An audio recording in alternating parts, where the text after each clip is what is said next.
As if there's not enough of it in the real world, there seems to be a growing appetite for violence in the virtual world.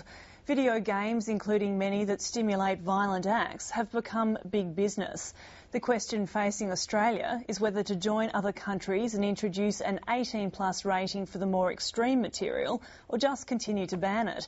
Here in WA, a group of MPs is opposing the new adult classification, fearing such a change would lead to more violence in the community.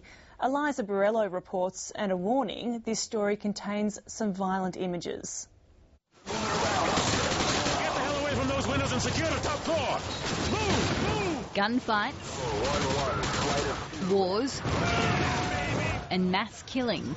Simulating violence in a virtual world is becoming an increasingly popular pastime. The question facing Australia is where to draw the line.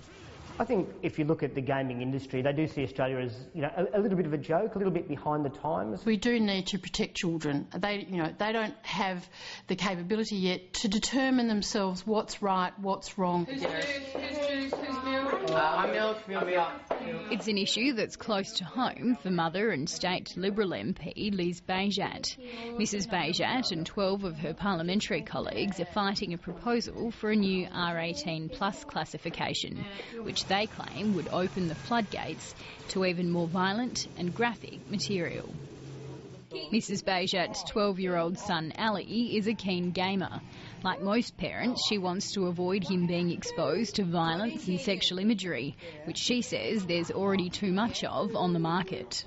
My son himself has come across some games and just said, I don't want to do that. He doesn't feel comfortable in one game in particular where there's a tank and you just have to drive over people and kill as many people as you can. Currently, the most extreme material legally available in Australia carries an MA 15+ rating. Games found to be unsuitable for minors are labelled RC, refused classification, and are banned from sale.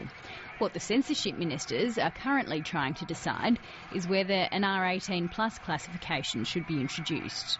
We think we're protecting children by not having an R18 rating, but we're actually doing the opposite because we're letting them access it by other uncontrolled means. Avid gamer Kerry Hutton supports the new adult rating. He says under the current system, children are accessing unsuitable material anyway, because many games are being rated MA 15, which should be rated R. There's Fallout 3, where you will use heroin in the game. You have Grand Theft Auto, where you can have sex with a prostitute and then kill her and take your money back. You've got Call of Duty Modern Warfare 2, where you are gunning down innocent civilians in an airport.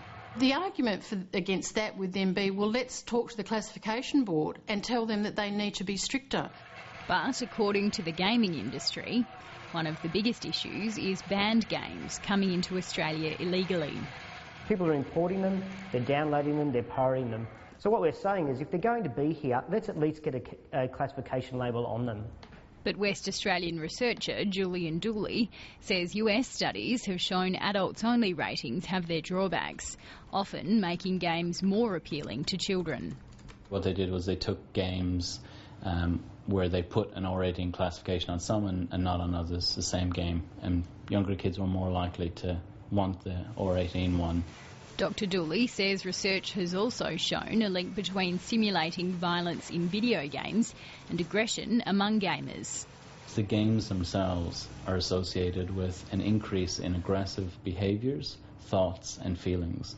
They're also associated with desensitization, which means over time the effect of exposure to that sort of content is not as strong. In 2008, a Thai teenager was arrested for stabbing a taxi driver to death. The 18-year-old confessed to police it was a copycat murder, inspired by the game Grand Theft Auto. It's important to sort of realise that while there may be something there, it's really anecdotal evidence. And the way the industry is heading, the gap between what's real and what's make-believe is becoming increasingly narrow. Microsoft has recently developed technology which takes interactivity to a whole new level. This is a new Microsoft Kinect console, and basically what happens here is the system scans your body and creates a digital representation or an avatar of you.